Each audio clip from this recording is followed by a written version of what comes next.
नमस्कार, बाखबर में आपका स्वागत है। मैं हूं राघवेंद्र सिंह। आज हम बात करेंगे मध्य प्रदेश में 24 और 25 फरवरी को होने वाले ग्लोबल इन्वेस्टर समिट के बारे में। दरअसल GIS का जो मामला है वो इस बार इसलिए बहुत महत्वपूर्ण है क्योंकि 2 दिन के इस कार्यक्रम में उद्घाटन करेंगे प्रधानमंत्री नरेंद्र मोदी और समापन करेंगे देश के गृह मंत्री अमित शाह। ये मध्य प्रदेश में पहली बार ऐसा हो रहा है कि प्रधानमंत्री और गृह मंत्री दोनों औद्योगिक जो समिट हो रही है उसमें शामिल होंगे।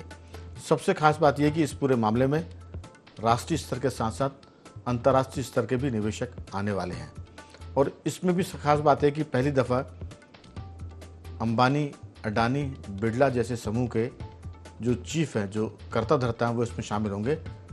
मुकेश अंबानी भी आ रहे हैं, अडानी जी भी आ रहे हैं और बिरला ग्रुप के भी जो मुखिया वो आ रहे हैं। इसके साथ साथ जो संख्या है उनकी ये स्थिति की पूरे शहर के सारे होटल इसमें बुक कर दिए गए। शहर को, राजधानी भोपाल को दुल्हन की तरह सजाया जा रहा है और इसके चलते एक तरह से भोपाल का रंग रूप भी निखर जाएगा। ये इस पूरे मामले में बाई प्रोडक्ट है भोपाल की खूबसूरती को निखारने का। इसी पर विस्तार से बात करेंगे। उसके पहले सुनते हैं इस मुद्दे पर मुख्यमंत्री क्या कहते हैं। ग्लोबल इन्वेस्टर समिट के पहले का रिस्पांस मिल रहा है। ये बता रहा है कि बड़े पैमाने पे लोग लालाई थे मध्य प्रदेश के साथ काम करने के लिए। हमारी टीम भी बराबर से प्रयास कर रही कि हर जगह से व्यापार व्यवसाय की जहाँ जहाँ संभावना है वो हमारे देश के अंदर के बड़े बड़े राज्यों के मुख्य नगरों में, मुंबई, कोयम्बटूर, कोलकाता, दिल्ली, हम सब दूर जा रहे हैं और यहाँ के अलावा विदेश में भी हमने अपनी बात कही है। हमारे राज्य के भी सभी संभाग केंद्रों पर बराबरी से इन्वेस्टर समिट करने के पहले हम अपनी बात रख चुके हैं। जो रिस्पांस मिला वो बहुत अद्भुत है। हम जब व्यापार व्यवसाय की बात करेंगे तो हमारी अच्छाइयों को, हमारे प्लान को सबके सामने लाने की जरूरत है और जो निवेशकों की सहूलियत से और मध्य प्रदेश की सरकार की आवश्यकता की आधार पर जो नीतिगत रूप से हम कर सकते हैं वो हम सब प्रकार की पॉलिसी ला रहे हैं, सब प्रकार की अनुकूलता बना रहे हैं और खास करके व्यापार व्यवसाय की सरलता, सुगमता, सहजता के आधार पर व्यापार व्यवसाय की अनुकूलता बना रहे हैं। ये लोगों को बहुत पसंद आ रही है। लेकिन रीजनल इंडस्ट्री के आंकड़े में हमारा हौसला बहुत बढ़ाया है। उसमें 4 लाख करोड़ से ज्यादा का इन्वेस्टमेंट तो पहले आया है हमारे पास। अब इसमें उम्मीद करेंगे बहुत अच्छा आंकड़ा रहेगा। तो इस तरह से जो इन्वेस्टर समिट होने जा रही है ग्लोबल, उसमें उम्मीदों के आसमान पर मध्य प्रदेश खड़ा हुआ है और सबसे खास बात है कि औद्योगिक जगत के दिग्गज इसमें आ रहे हैं और जो एक अनुमान है उसमें 4 लाख करोड़ के आसपास के प्रस्ताव मिल सकते हैं और इसमें से ज़्यादातर प्रस्ताव ज़मीन पर उतरने वाले, क्योंकि मध्य प्रदेश में डॉक्टर मोहन यादव के नेतृत्व में जो विभाग के प्रमुख हैं राघवेंद्र कुमार सिंह काफ़ी मेहनत से काम कर रहे हैं। मुख्य सचिव अनुराग जैन भी इसमें लगे हुए हैं, लेकिन जो विभाग का, उद्योग विभाग का जो मैनेजमेंट है उसने काफ़ी सपोर्ट किया है और उसके चलते उम्मीदें इस बार बहुत बेहतर हैं और मध्य प्रदेश के इतिहास में पहली बार जो औद्योगिक समिट हो रही है, ये ग्लोबल इन्वेस्टर समिट, इसके परिणाम सारे समिट्स के रिकॉर्ड तोड़ने वाले हैं, ऐसा अनुमान लग रहा है। इसी पर हम विस्तार से बात करेंगे। चर्चा के लिए स्काइप पर जुड़ेंगे हमारे 3 मेहमान। मध्य प्रदेश के वरिष्ठ पत्रकार श्री रंजन श्रीवास्तव जी, जौलपुर से जुड़ेंगे चैतन्य भट्ट जी और हमारे पत्रकार साथी और पत्रकारिता विश्वविद्यालय में पढ़ाने वाले प्रोफेसर डॉक्टर राहुल रंजन जी। आप सभी का बहुत बहुत स्वागत है। रंजन जी, चर्चा की शुरुआत आपके साथ की। बहुत सारी जो औद्योगिक, एक तरह से मैं तो कहूँगा कि मेला, इन्वेस्टर समिट्स को मेला, क्योंकि इसमें जिस तरह से उद्योगपति आते हैं भारी भरकम प्रस्ताव रखते हैं, लेकिन इस बार सरकार काफ़ी गंभीर दिख रही है कि जो समिट हो उसके रिजल्ट जमीन पर दिखने चाहिए और उससे मध्य प्रदेश के युवाओं को रोजगार भी मिले।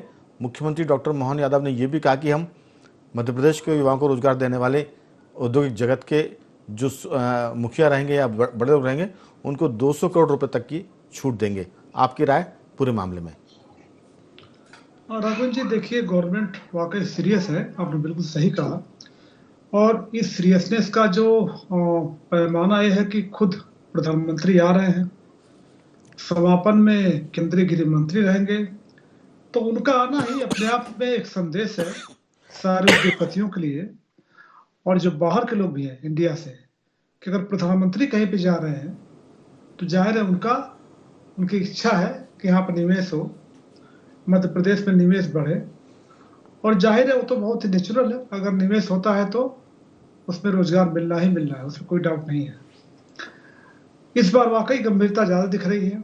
ऐसा नहीं पिछली बार गंभीर नहीं थी सरकार, होती जी। है, लेकिन जो एक इनहेरेंट प्रॉब्लम मध्य प्रदेश की है, चाहे वो एयर कनेक्टिविटी की हो या बिजली की दरें हो या सिंगल विंडो सिस्टम में जो फ्लॉज है उसकी बात हो, तो कहीं हिच आ जाता है।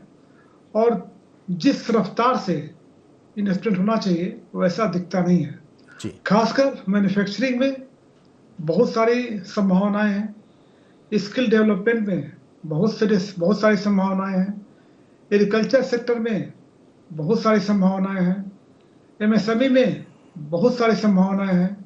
तो अगर ईमानदारी से देखा जाए, मध्य प्रदेश के होने के नाते सरकार भी अगर सोचेगी तो जो पोटेंशियल है मध्य प्रदेश का, उस पोटेंशियल का उपयोग नहीं हुआ है।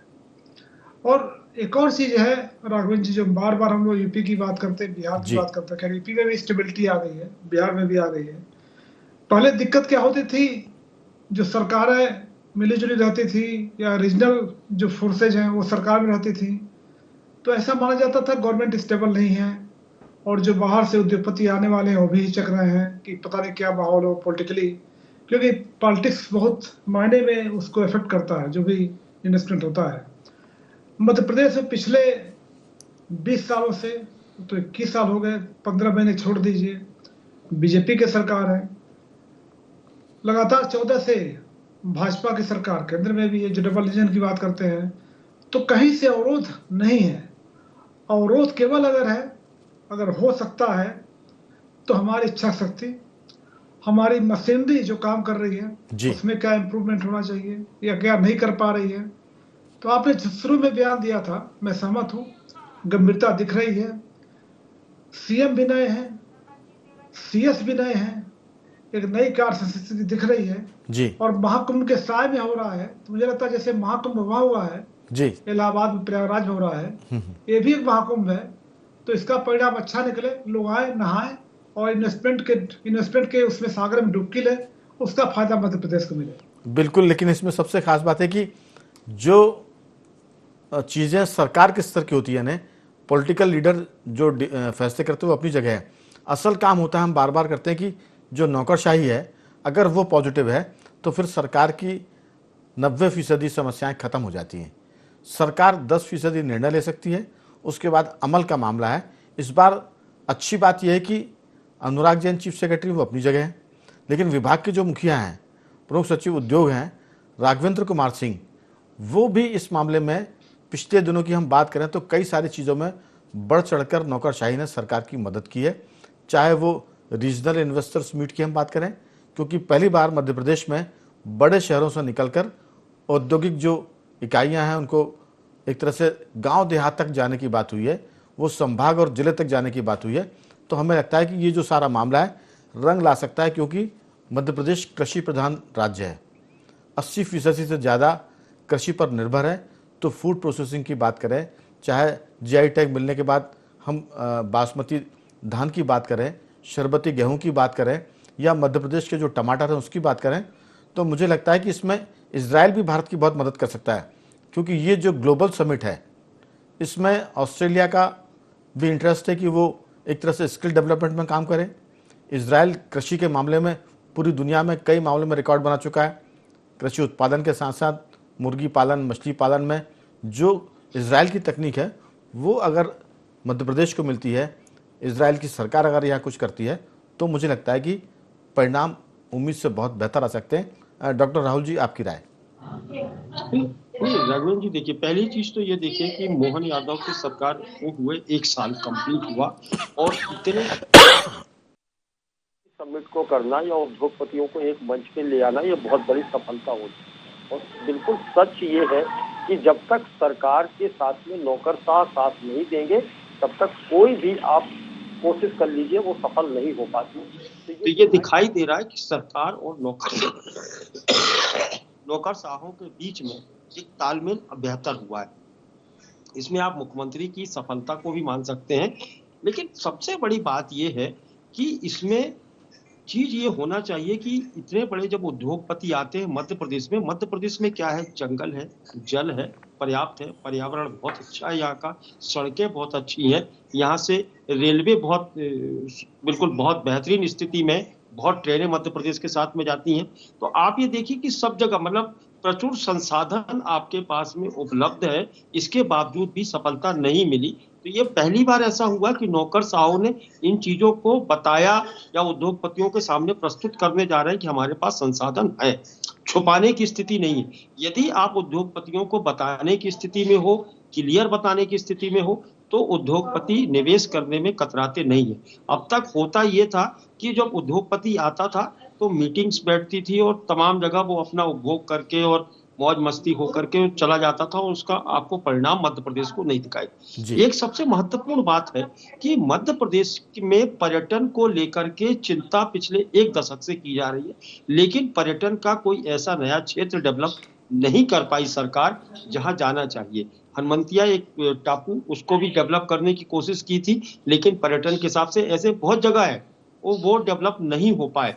मुझे बहुत अच्छे से याद है कि जब हरसूद डूबा था, उसके साथ में वो उस पूरे इलाके में कम से कम 28 या 29 ऐसे टापू थे जिन पर सरकार ने चिन्हित किया था कि इनके ऊपर पर्यटन को बढ़ावा मिल जाएगा, लेकिन उनमें से एक आध टापू हनुमंतिया जिसको आप सुन पा रहे हैं, बस उसके अलावा और कोई टापू हो नहीं पाए। तो मध्य प्रदेश सरकार का फोकस इस बार उसके ऊपर है कि मध्य प्रदेश में पर्यटन को बढ़ावा दिया जाए। बहुत अच्छी चीज ये है कि मध्य प्रदेश की सड़कें जहां तक जाना चाहिए, जहां पर्यटन को डेवलप करना चाहिए, वहां अच्छी स्थिति में है। जंगल मध्य प्रदेश के बहुत अच्छी स्थिति में है, तो यहाँ आप पर्यटन को बढ़ावा दे सकते हैं यदि उद्योगपतियों को जो भी निवेश करने आ रहे हैं, चाहे वो इंटरनेशनल लेवल के हो या फिर हिंदुस्तान के ही बड़े उद्योगपति, बिल्कुल, तो आप उनको लुभा सकते हैं। लुभाने का मतलब ये है, एक और कंडीशन यहाँ आती है कि इन्वेस्टर मीट, अक्सर देखा जाता है कि इन्वेस्टर मीट हुई और आलीशान उसका आयोजन हुआ और आयोजन के बाद में कहीं दिखाई नहीं देता, लेकिन पहली बार ऐसा महसूस हो रहा है कि ये अमल में लाया जाएगा। अमल में लाने की सबसे बड़ी चीज ये है कि यदि आप कर रहे हैं किसी काम को, तो सरकार ने शायद उसमें परिवर्तन भी किया है अपने नियमों में कि आपको कब काम शुरू करना है, कितने समय लगेगा उसको। तो एमयू साइन होने के तत्काल 1 साल के अंदर यदि आपको परिणाम मिलना शुरू होते हैं या यथार्थ में वो उद्योग शुरू होता है तो फायदा होता है। तीसरी चीज, आप जो किसानी का कह रहे थे, मध्य प्रदेश का पूरा क्षेत्र 80% किसानी से जुड़ा हुआ, और यहाँ कई बार से ये मांग चल रही है कि यहाँ प्रोसेसिंग यूनिट लगा दी जाए या उद्योग प्रोसेसर शुरू हो जाए यहाँ, तो यहाँ मध्य प्रदेश बहुत ज्यादा डेवलप हो सकता है। क्योंकि सबसे बड़ी चीज ये है कि मध्य प्रदेश में अनाज के अलावा भी अब सब्जियों का उत्पादन इतना होने लगा है कि उसके लिए जरूरत पड़ने लगी कि प्रोसेसिंग यूनिट होना चाहिए। पहले की तुलना आज से 10-15 साल पहले इतना उत्पादन सब्जियों का नहीं होता था जितना सब्जियां। अब आप देखिए कि इंटरनेशनल मार्केट में स्थिति ये हुई है कि सब्जियां जो तात्कालिक तौर से जब उगाते हैं तो उनको साल भर खाने का शौक हो गया है लोगों के पास में। अब मटर को भी लोग ठंड में नहीं, बरसात में और गर्मी में भी खाना पसंद कर रहे हैं। कटहल को लोग गर्मी में नहीं बल्कि अन्य सीजन में। तो आप सब्जियां हर सीजन में आपको होने लगी। मतलब आप आम की कल्पना करेंगे, गर्मियों का इंतजार करते हैं अपन कि आम गर्मियों में मिलेगा, अब आपको बिल्कुल बरसात में भी मिल जाता है। राहुल जी, तो दरअसल ये चीजें जो हो गई जी दरअसल ये जो सारा मामला है इस पर डिपेंड कर रहा है कि सरकार जो यहाँ के स्टार्टअप है उसको कितना प्रमोट करती है। और जैसे मैंने कहा कि इजराइल से भी सरकार मदद ले सकती है। वो कृषि के क्षेत्र के साथ साथ हम अगर बात करेंगे तो वो एक तरह से जो हथियारों का मामला उसमें भी सरकार की मदद कर सकते हैं, लेकिन वो मामला केंद्र सरकार के अधीन रहेगा। जो कृषि का मामला है उस पर तो राज्य सरकार इजराइल जैसे देश की मदद दे सकती है। लेकिन हम बात करेंगे कि बेंगलोर, हैदराबाद और अहमदाबाद, चेन्नई और मुंबई की तरह मध्य प्रदेश का कोई भी शहर ऐसा नहीं है जो औद्योगिक रूप से एक सेंटर बना हो। लेकिन रंजन जी, मध्य प्रदेश के बारे में कह सकते हैं कि इसमें अपार संभावनाएं हैं और उसका फायदा ये हो सकता है कि एक तो ये सेंट्रली लोकेट है पूरे देश में मध्य प्रदेश, तो यहाँ सिर्फ कमी इस बात की है कि एयर कनेक्टिविटी की कमी है जिसको सरकार बढ़ा रही है केंद्र सरकार की मदद से। भोपाल का जो एयर कनेक्शन है वो बढ़ रहा है। इंदौर के पास पहले से इंटरनेशनल कुछ फ्लाइटें आती हैं, भोपाल में भी अगर ये आएगी, लेकिन जो एक खास बात निकलती है वो ये कि क्या मध्य प्रदेश मेडिकल हब बन सकता है, क्या मध्य प्रदेश एजुकेशन का हब बन सकता है, क्या मध्य प्रदेश कृषि के मामले में फसलों में फलों को लेकर, सब्जी को लेकर एक बड़ा निर्यातक बन सकता है, क्योंकि यहाँ की ज़मीन, नर्मदा जी की जो वैली है, सतपुड़ा विंध्याचल की हम बात करें, वो उत्पादन के मामले में प्रचुर है। इस पर भी ध्यान देने की ज़रूरत है। रंजन जी। राघवन जी, आपने कृषि की बात की, संयोग से, और ये मतलब प्रदेश की सौभाग्य की बात है प्रदेश के लिए कि कृषि मंत्री शिवराज सिंह चौहान है। शिवराज सिंह चौहान के समय में 7 ग्लोबल इन्वेस्टर मीट हुए जब सीएम थे यहाँ पे। तो एक तरह से देखा जाए तो जो भी संभावनाएं हैं जो पहले करार हुए हैं जी, या अब जो उद्योगपति आएंगे, बहुत से तो ऐसे आएंगे जो पहले आ चुके हैं, तो देखा जाए तो उसमें कृषि क्षेत्र को ले लीजिए जी, जो शिवराज सिंह चौहान का प्रिय विषय है। और आपने इजराइल की बात की, डॉक्टर राहुल साहब ने बात की, इजराइल की बात की। ऐसा क्षेत्र है जिसमें कभी डिमांड कम नहीं हो सकती। बिल्कुल। बहुत ही कॉमन बात है, मतलब बहुत ही, मैं कोई बड़े साइंस की बात नहीं कर रहा हूँ। तो पूरा चाहे कंट्री हो या वर्ल्ड हो, सबको फूड की जरूरत है। और मध्य प्रदेश में जो नर्मदा 16 जिले में जाती है, केन बेतवा का करार हो चुका है, अभी राजस्थान और मध्य प्रदेश के बीच में करार हुआ है पार्वती काली सिंध योजना को लेकर के। तो आने वाले समय में इरिगेशन हमारे प्रचुर मात्रा में होने जा रहा है, अभी भी काफी अच्छा है जी। चंबल की पूरी जो बेल्ट है उसकी बात हो रही है, चंबल एक्सप्रेसवे आ रहा है। तो जो योजनाएं हैं, मुझको लगता है बहुत कुछ करने की जरूरत नहीं है। जो योजनाएं भी आपने पिछली बार जो 7 इन्वेस्टर मीट हुए हैं ग्लोबल, जो शिवराज सिंह चौहान के समय में हुआ था जी, 8वां है, इसका क्रक्स निकाल लिया जाए। अगर जैसे डॉक्टर राहुल साहब बोले, सहमत हूं उनसे कि बहुत लोग आते हैं और ये बात करते चले जाते हैं, उनको दिखाई नहीं देते हैं, लेकिन जो सीरियस प्लेयर हैं उनको ही लेके चला जाएगा तो लगता है बहुत संभावनाएं हैं किसी भी क्षेत्र में, खासकर मैं और रंजन जी पूरे बताऊं, भारत। नव जी ऊर्जा का जो मामला, नवकरणीय ऊर्जा है, उसमें भी मध्य जी प्रदेश पूरे देश में 30% हिस्सेदारी है मध्य प्रदेश की। अगर इस नहीं मामले सर, में मैं भी एक जी, विशेष बात कर रहा था, मैं जी, बिल्कुल जी, सहमत हूं आपसे। जी, बिल्कुल, आप जैसे मेडिकल हब की बात की, इंदौर बन सकता है। एजुकेशन हब इंदौर बन सकता है। आईटी हब इंदौर के साथ तो भोपाल भी शामिल हो सकता है। जी, क्योंकि अभी मैं देख रहा हूँ, जैसे आपने जो बंगलौर की बात की या हैदराबाद की बात की, वहां सैचुरेशन होता जा रहा है। बिल्कुल, बेंगलोर में ट्रैफिक इतनी खराब है कि आप 2 घंटे 4 घंटे के पहले एयरपोर्ट नहीं पहुंच सकते हो, सड़कों पे जाम है। तो वहां से शिफ्ट हो रहा, पुणे की तरफ लोग शिफ्ट हो रहे हैं। और अगर आपको याद हो, एक और चीज है राघव जी, बहुत ही इंपॉर्टेंट चीज है जी, कि टेक्सटाइल और आईटी बहुत सारा बांग्लादेश शिफ्ट हो रहा था। मतलब मैं ये कहने में बहुत अच्छा नहीं लगेगा जी, किसी भी देश के बारे में कि वहाँ टर्बुलेंस हो, दिक्कतें हो, लेकिन उसका फायदा भारत को हो सकता है।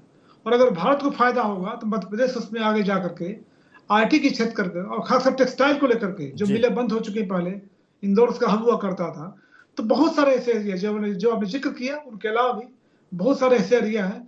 5 एरिया चुन लिया जाए, मध्य प्रदेश फोकस उसी पे करे तो बिल्कुल। बहुत सारी संभावनाएं हैं हालांकि और उससे रोजगार भी मिलेगा। सरकार ने तो, उज्जैन की हम बात करें तो उज्जैन एक तरह से धार्मिक हब भी हो गया है।